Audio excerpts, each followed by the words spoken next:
Tom, check the bank. Check your bank accounts. Check all your accounts. Oh, okay. Tip, tip, Nope. tip, tip, tap, Yep. tap, tap, Yeah. tap, tap. You got to check the moneymakers right now because of cryptocurrency.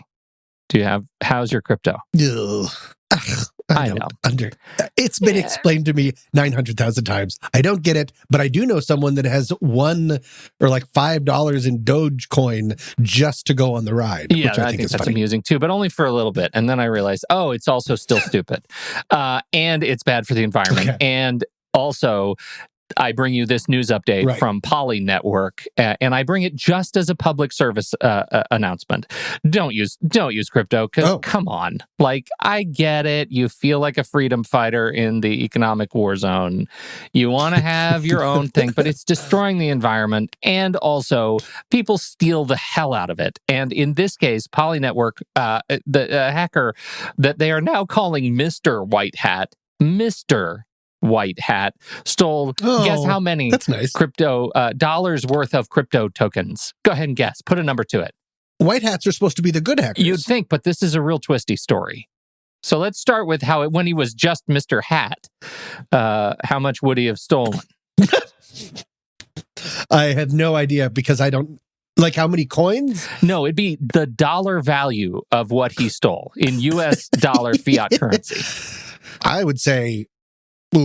maybe like $12, $13? $600 million. Whoa! Yeah, Whoa! So many dollars. He stole that. He stole that in crypto, and it was a vulnerability at Poly Networks that he was able to say, "Hey,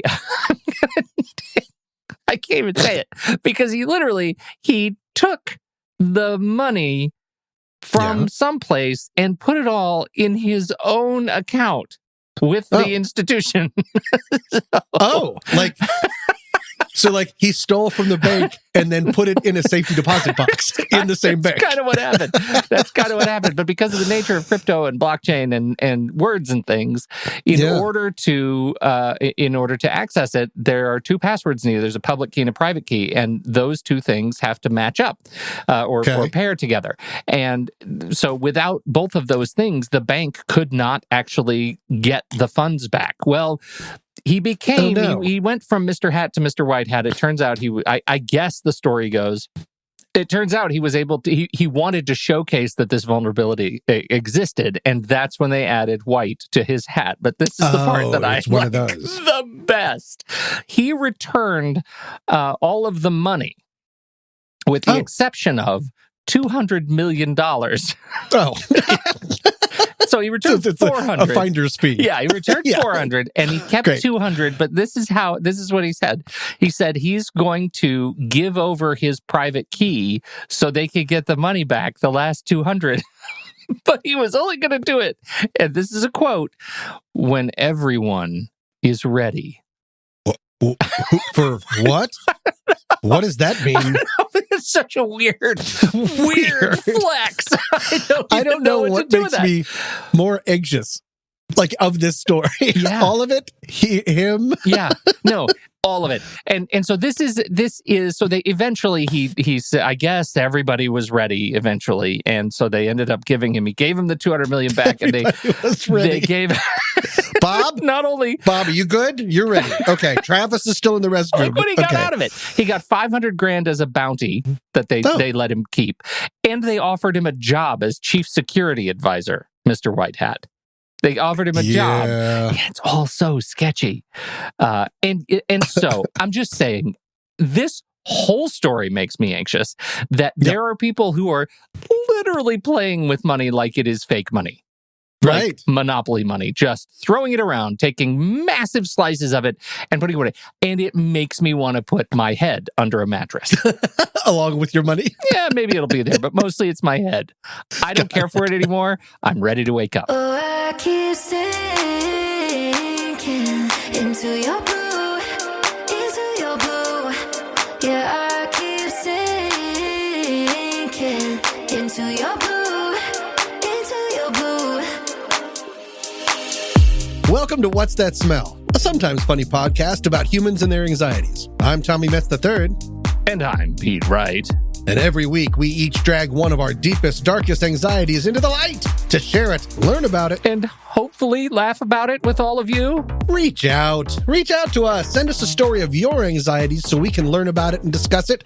Go to whatsthatsmell.net. Again, whatsthatsmell.net. And there's this great big button that I think says donate. And you could be anonymous. You can tell us whatever you want. It's going to be great. Friendship, teamwork. Pete? With that, Tommy, you should go first.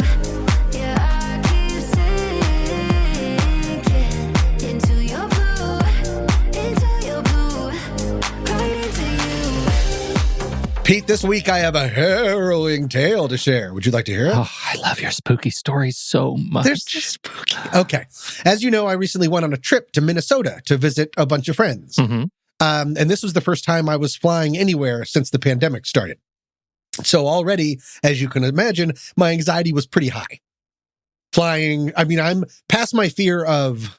What are they? Oh, tail strikes that we talked about in the very episode 1 of this entire dumb podcast. Past my fear of tail strikes, I am not a nervous flyer, but I was nervous this time because it'd be the most people I've been around in enclosed spaces since March of last year.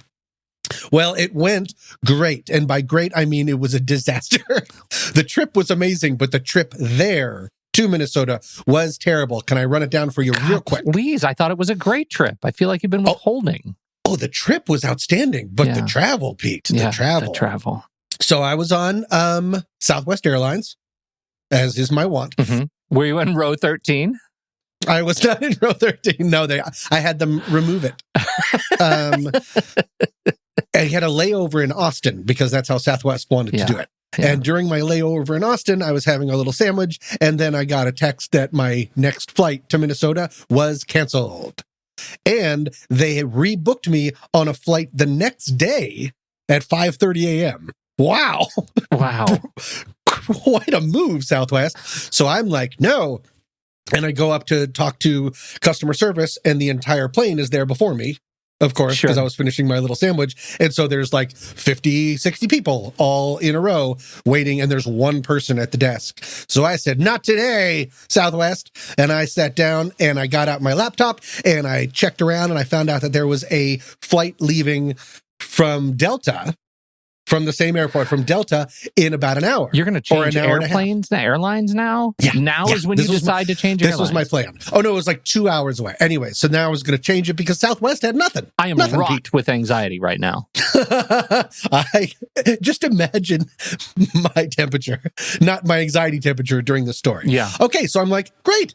So I'm not getting a hotel or anything. I'm doing fine. Ooh, what's the one thing I forgot? Southwest has my bag. Because I checked the bag. Crying out loud.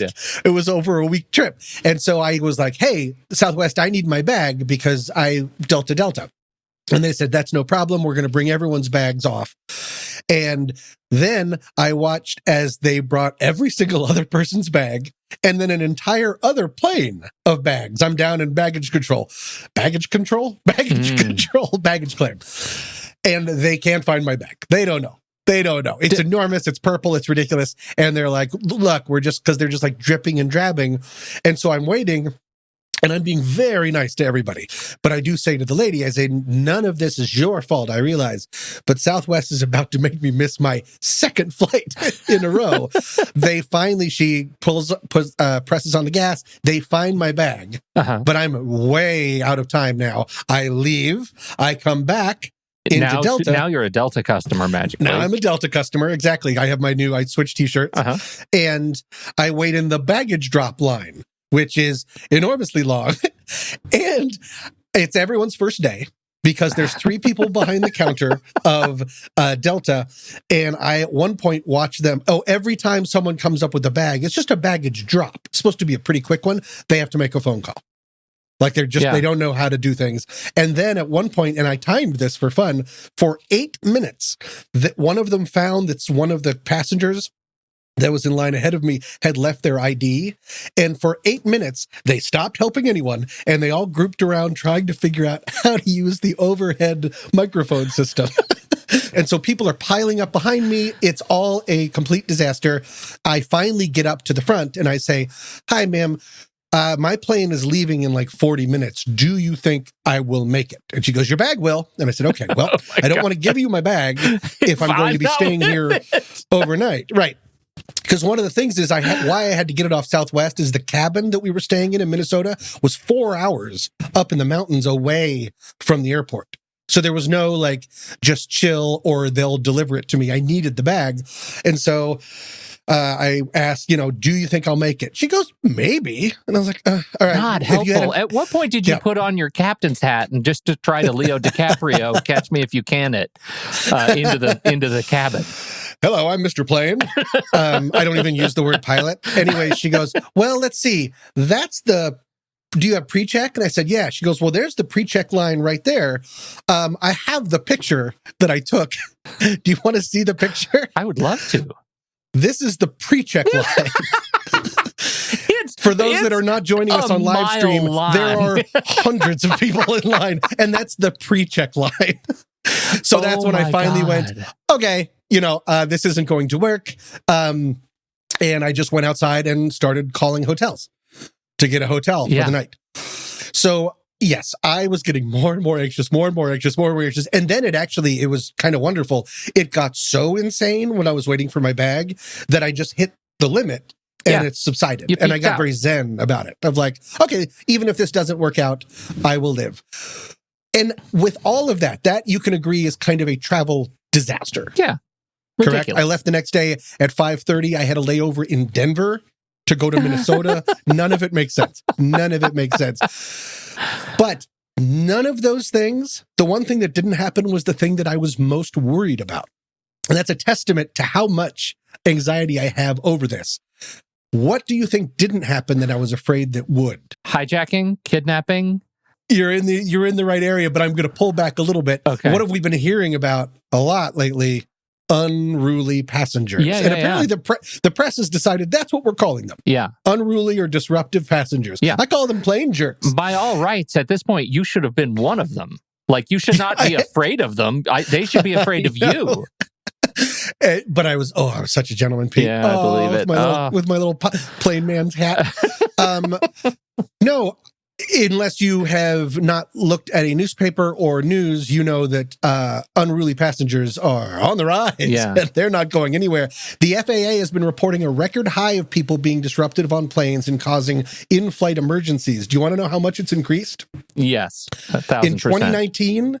In 2019, there were 146 cases. Okay. 2020, 183. Okay. Since January 1st of 2021, there have been over 4,000 reports and over 700 investigations initiated. Now, God.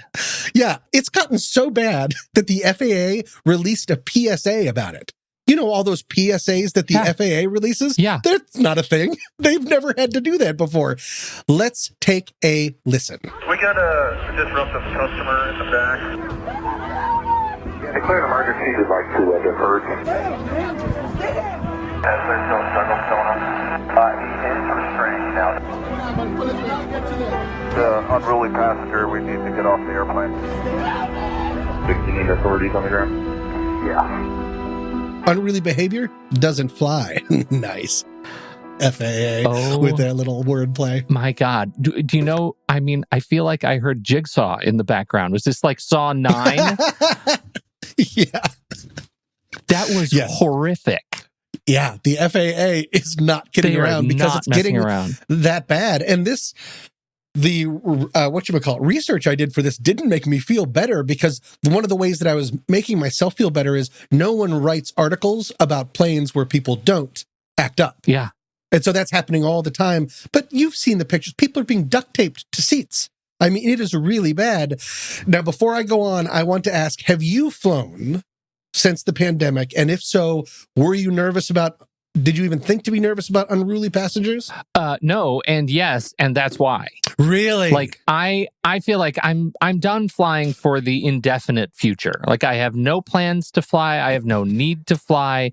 If I need to take a trip, I am fine driving, renting a car, driving. Like, I'm really fine not flying right now. And how much of that has to do with corona and how much of that has to do with people? It's all both. I just think the entire experience of flying is raises my anxiety levels to the point that it's not. I've never loved flying. I've never loved. So it was already in the doghouse, and then the world burned down. Yeah, and then the world burned down. It was like you're just going to go close the door on it. You know, I'm really fine not flying right now. I'm okay. Okay. Well, do you want to know what you're missing? I feel like Jigsaw just says behavior? It. Yeah. I have some more things just to tell you. The FAA, in addition to the PSA, is hitting back. On August 19th of this year, so just a few days ago, the FAA announced over $500,000 in fines on just 34 unruly passengers. That's bringing this year's total so far to 1 million. Almost all incidents involve the mask mandate and people freaking out about that. But this is my favorite. Federal documents show that 9 of the 34 incidents involve a passenger accused of touching or hitting another person, especially crew members. 8 passengers are accused of illegally drinking alcohol they brought with them. And then this is my favorite sentence of the entire thing. Half of the incidents involve flights to or from vacation destinations in Florida, because of course they do. If it wasn't Florida, it'd be Vegas, and they're probably just going to Florida, Vegas, and back to Florida. Right. Oh my goodness. The largest fine announced just the other week, $45,000, is against a passenger. Oh, see if this sounds familiar. Is against a passenger accused of throwing his luggage at another passenger. And while lying on the aisle floor, grabbing a flight attendant by the ankles and putting his head up her skirt. What? That's true. And that was from New York to Orlando. They had to land the plane early in Virginia. What's happening? Like, that is beyond the pale. That's insane. Have you ever seen anything? I don't know what to do with this. Have you ever seen anything like remarkable on a flight? Like people really acting up? This is all like so anticipatory for me because I really haven't. I've seen like little jerks and stuff, but just more like a shrug of the shoulders, nothing insane. Yeah, and I think even when you look at 4,000 incidents, right? I mean, what we're talking about compared to the total population of flight, the odds of running into that experience are probably slim, especially if you're not going to or from Florida. So it sounds like you can really dodge this if you route around certain airports and flights. Yeah. I mean, and when I traveled to Minnesota, everyone was very polite. Yeah. Even as planes are being canceled, Austin Airport is a disaster. Minnesota. I mean, come on. In or out of Minnesota, it's the kindness state. They are. And so I'd wanted to do a little bit of research just in like why flights. Mm-hmm. And I did find something. Can I read you just a little bit more of something? Of course. I love it when you read to me. Back in 2016, the Washington Post wrote an article about why people are plane jerks. This is back in 2016. Mm-hmm. So on top of all of this stuff, you have to add, and the world burned down. Right. They interviewed a clinical psychologist named Martin Seif. And here's a quote from the article. Whether people are consciously aware of it or not, a plane is a unique environment that forces us to confront the uncomfortable existential truth that we have no control over what happens. That's what he's saying. It's like boiled down to everything is out of your hands. He says, none of us like to feel out of control. And in fact, we are almost never in control. But we have the illusion that we're in control. And it's very, very hard to maintain that illusion on a plane. I don't know if that leads to you putting your head up someone's skirt. Yeah. Or maybe it does, just to feel life, to do whatever you need to do to feel like you're in charge. I'm not exactly sure. It doesn't seem to answer a lot of that. One other quick thing he said was the term fear of flying is a misnomer. It's fears of flying. Because a plane is a perfect storm, a connection of all these different fears, like enclosed spaces, like you're afraid of heights, germophobia, social anxiety, terrorist attacks, all of these things. It's coming at you from all different places. And now, of course, everything is so much scarier with the pandemic. That's what I call it. Pandemic. Well, and now, and that leads you not just to have the anxieties coming at you, but to realize that it's gone full Hunger Games. Correct. One thing, I did spend a little bit of time thinking about why this was affecting me so much. Yeah. Like, what was I really worried about. Why was it so? Sometimes my anxiety comes from just being agitated or something is rubbing me really the wrong way. And we know from past episodes, I can't stand it when people act like they're the only people in the world. People that stand in doorways or just stare at the ketchup while I'm trying to get by. And I can't stand it when people think that they're somehow heroes for being independent and not sticking up for the public good. And this, or the common good. And this hits all of those right away. Right. So I think what's really bothers me is just the horrible indecency, the unfairness of it. I think I'm responding to justice or the lack of, you are. which is weird. Yeah. Wow. Because I don't think I'd get involved. Or maybe there is a weird taken Liam Neeson part of me that would be so offended, I think I would have to get involved. And that's going to be a lose-lose, Pete. I'm not taking anyone down. If anything, I will accidentally be like, fine, and I'll let myself out of the airplane. Like, no one's afraid of this guy. Oh my God. I can hear that now. Boop, beep, beep, boop, boop. This is Tommy Matz III. I have a unique set of skills. Wait, do I really? I have a unique set of skills. One of them is not shop class. Yeah, so I think it just agitates me so much that it just sort of boils over as anxiety. Yeah. And there's nothing to do about it except realize, again, to state the obvious, they don't write, like you said, they don't write articles about planes where nobody acts up. That's and they're happening all the time, every time. So I have another trip coming up, potentially. Why? Because I want to play that lottery. And I want to see what was up that screen the whole time. Hello, Tampa.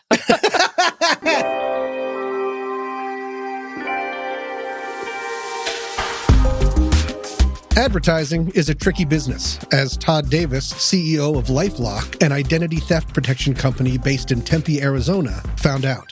In 2006, in an attempt to show that their security system was flawless, the company, LifeLock, put up hundreds of billboards with Todd Davis's image and his actual social security number. Under it, copy read, "I'm Todd Davis, CEO of LifeLock. Yes, that really is my social security number. No, I'm not crazy. I'm just so sure our system works. Just like we have with mine, LifeLock will make your personal information useless to a criminal. And it's guaranteed." End quote. This was a striking claim, and people took notice. And by people, I mean hackers. Over the next few years, Davis became the victim of identity theft 13 times. Fake Todd Davises popped up around the country racking up debts. Ultimately, by the way, in 2015, the company, LifeLock, was ordered to pay $100 million to settle Federal Trade Commission charges of failing to protect consumer information and, yes, deceptive advertising. So, advertising is tricky. So think of this as less of an ad and more of a friendly call to action. Like what you've been hearing? Why not join the What's That Smell growing family and become a Panic Pal today? For just a one-time donation of $35, you'll help cover the costs for Season 6. That's this one. And for that low price, you'll also get, count them off, early access to episodes, access to live streams so you can see what my dog does in the background while we record, special bonus episodes, a sheet of exclusive What's That Smell anxiety coupons, and more. And by more, I mean stickers. We love doing this show, but it's not free to make, so please donate today and help us make Season 6 the best season of any podcast ever, and that's guaranteed. And now, on with the show.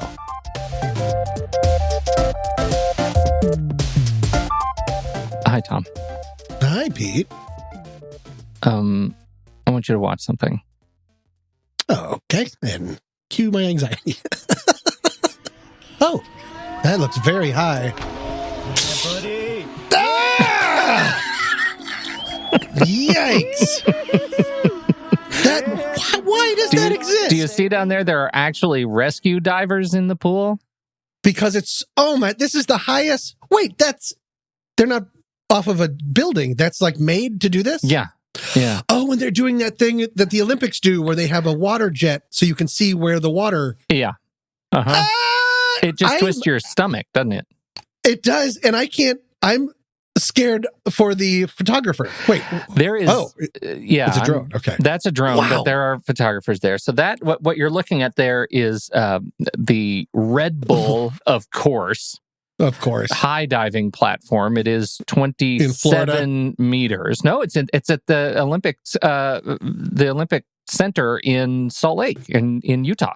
Oh, really? Okay. Yeah, and so that's what you can see in the background, and I'll put the link in the show notes to this video. You can see in the background all the ski jumps, right? They have all these, and they are actually, that's one of the other sports they're doing. They have all the people, and they dress up in their little ski outfits, and they go down and they dry ski those jumps, and they do all kinds of aerial flips and stuff and land in the water too. Yeah, it's really, but they do it dressed. It's very, very strange. Anyway, so they, this was in partnership with, I guess, another YouTuber who has a channel devoted to cliff diving and learning how to cliff dive and do it right. So they built this 27 meter, 90 or so feet platform dive. Now, and they have different dives you can see down there. You have different levels. So you can get to the 5 meter, 10 meter, 15 meter before they get up to 27. And then they each take turns doing their crazy flips. And they have some professional divers in here. You watch the video. It's like 15 minutes long. You watch the video, you see them doing flips and pikes and twists and doubles and all kinds of things that I don't understand. Check you out. And it's it is just a heart-sinking, just sort of gut-wrenching thing to watch this video. It twists me inside out to watch it. And it has had me thinking a little bit, and I should say I've been thinking a little bit about this particular thing for probably 7 years. Okay. And I didn't think it gave me much anxiety. I'm not specifically talking about jumping off of high buildings into pools of water, but specifically thinking about water. And then we got a listener submission. Oh, okay. Yeah. So this is a great excuse to talk a little bit about water. Here we go. Okay. I know you guys have talked about marshes and lakes and oceans and muck water. Yep. But have you ever covered just plain water?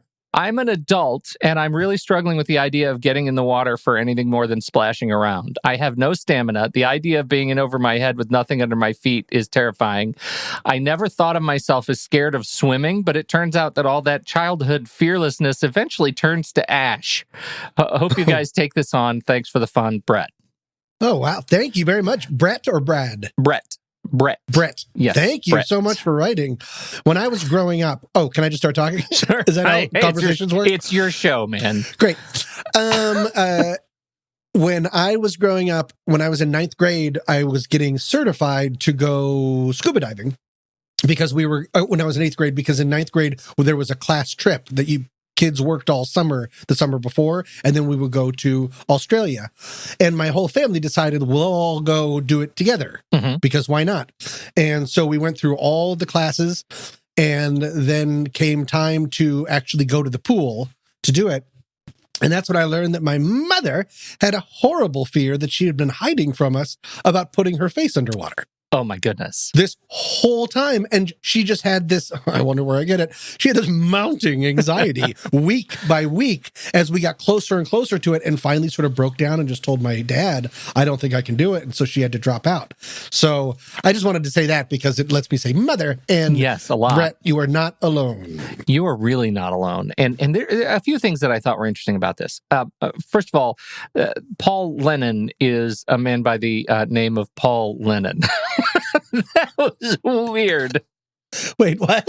The phobia we're talking about today is aquaphobia, right? We've talked about limnophobia. That was the muck water thing. It's actually the fear of marshes or lakes. And then I went into my open water thing. And so we're talking about aquaphobia. It is a specific phobia. It involves a level of fear that is beyond the patient's control, may interfere with daily life. People suffer from aquaphobia in many ways and may experience it even though they realize the water in an ocean, river, or even a bathtub poses no imminent threat.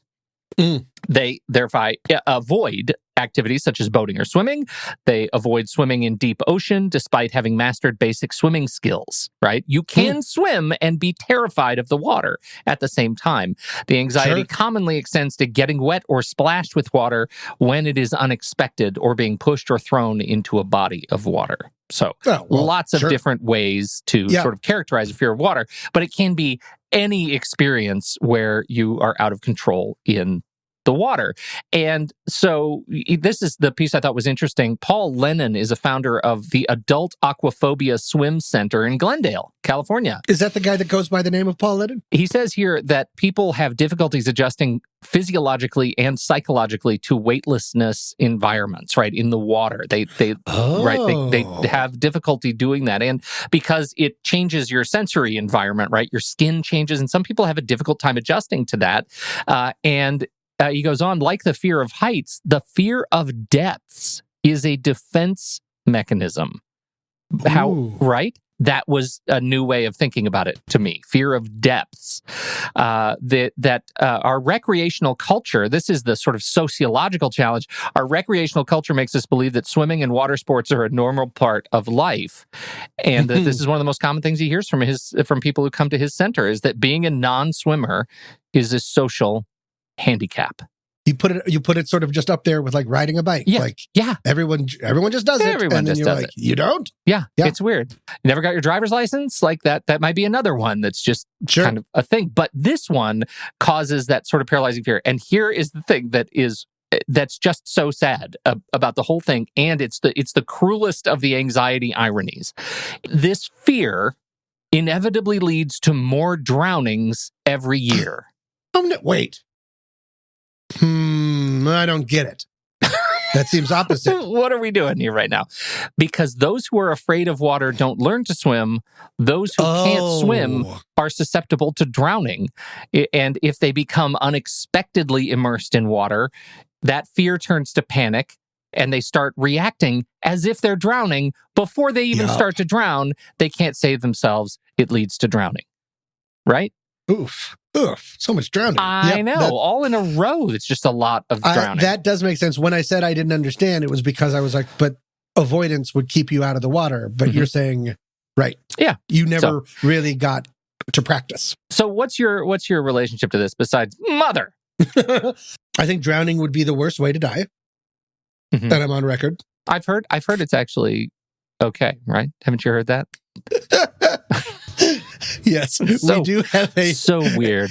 We do have a common friend who I will not name here, Darnell, and he was told by the Navy. I think, we've talked about this on the podcast. He was told by the Navy that drowning is a great way to go because it's just like falling asleep in a nap. A panicky, screamy nap.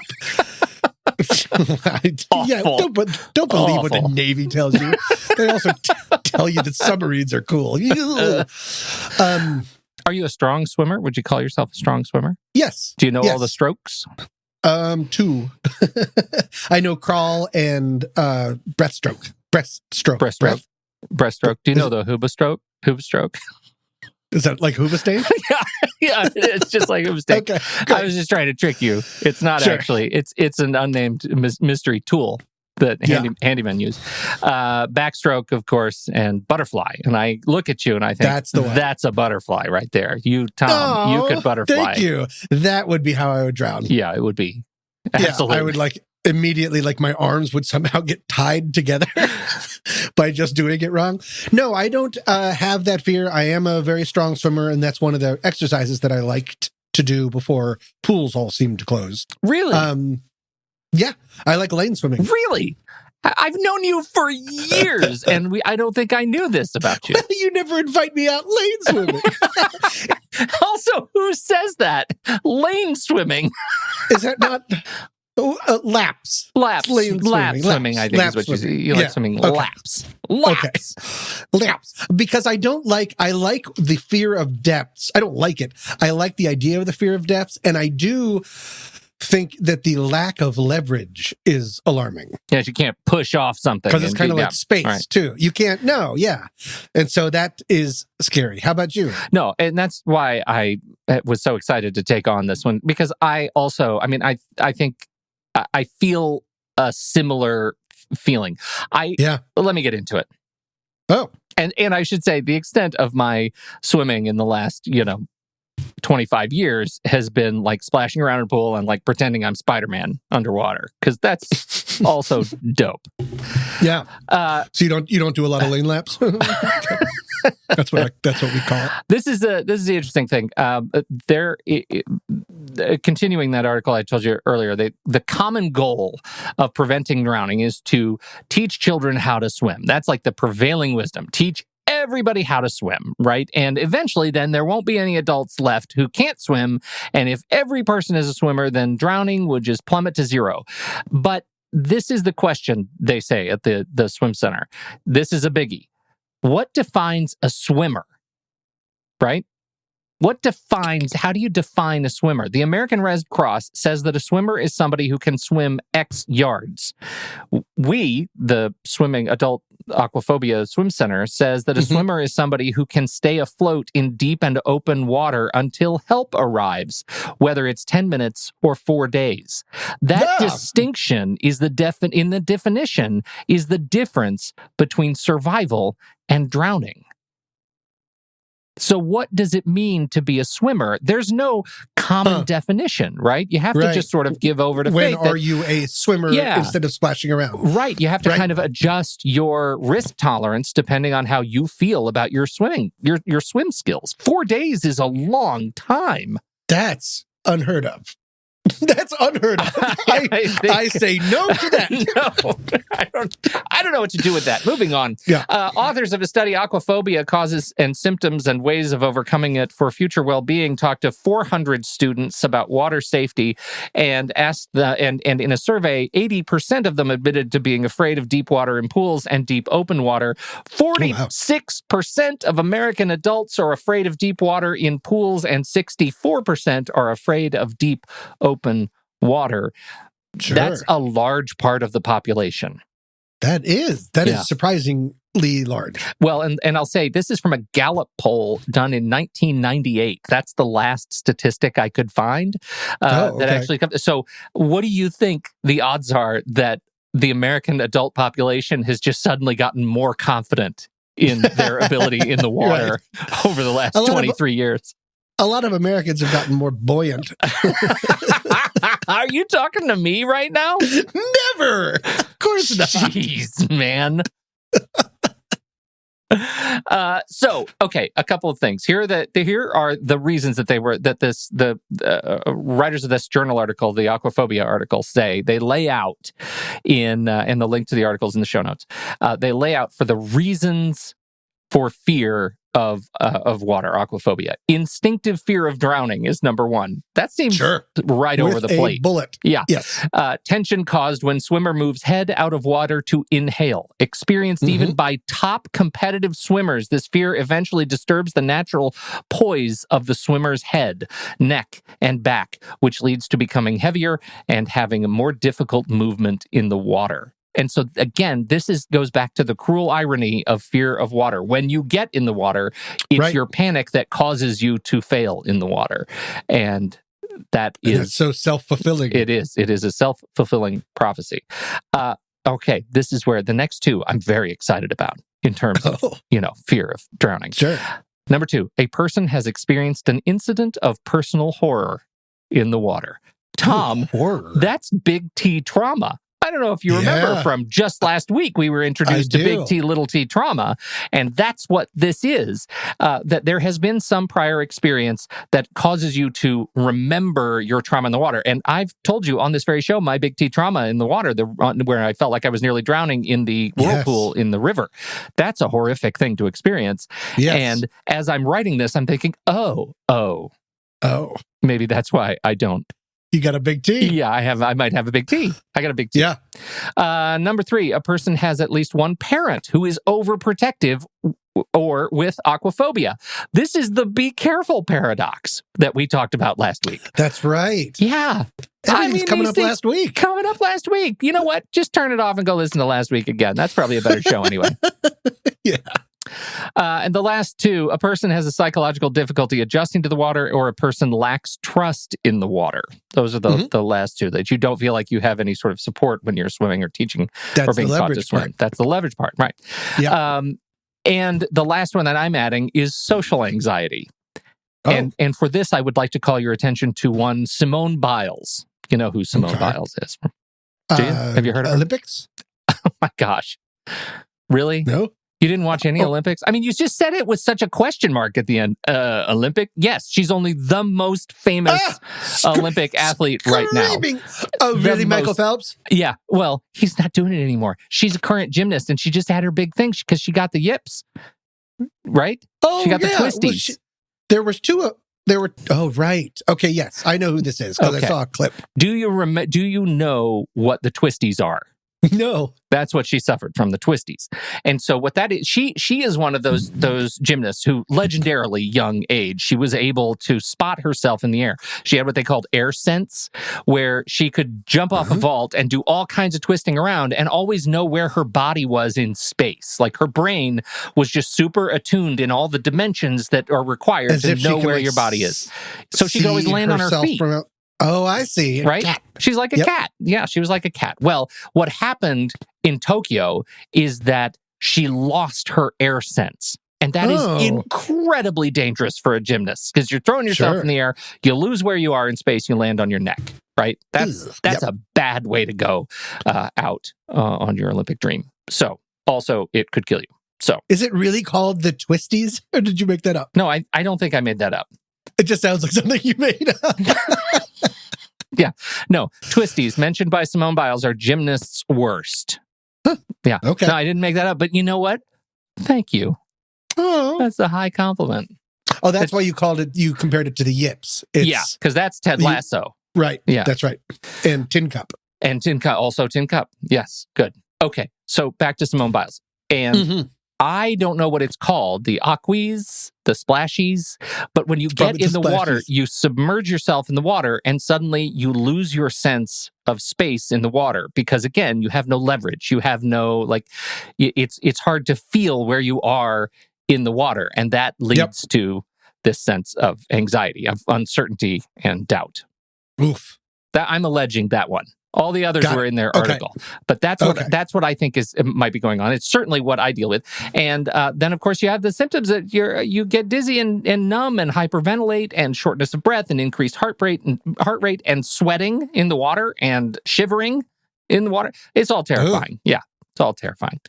So that's where we are, and that's why aquaphobia it's a legit big deal for a lot of people, and they're not talking about it, right? They're carrying it around. And so Brett brings it up here. I'm telling you, I've got a whole family of swimmers, like competitive swimmers, and I'm the one who doesn't get in the pool. And so I've been thinking for years, what's it going to take to get me back in the water to really, as an adult, like I took swim lessons as a kid and I did all that. I did the strokes and I know mechanically what they're supposed to look like. But there is a real bit of social anxiety that as an almost 50-year-old man, I'm going back and learning something that I should have really solidified and continued through the rest of my life. And I haven't been in a pool in a lot of years, like measured in decades. Decades. Yeah. Oh, now I know better what we're talking about. Well, that makes sense that you would have apprehension about that. Yeah. And are you worried of those things? Like, are you worried about catching a case of the can't breathies? Or like that's the technical term. The splashies. The splashies, of course. I'm nervous about the splashies. Yes. Well, then I'm in this conversation with our mutual friend, JJ, and we're in a text conversation, and one of the other people on this text thread says, I really need to work on my shoulders because they've always looked weak. And JJ says, swim. And I don't know, I'm just going to say this out loud about JJ. He's a handsome man, and he's got great shoulders.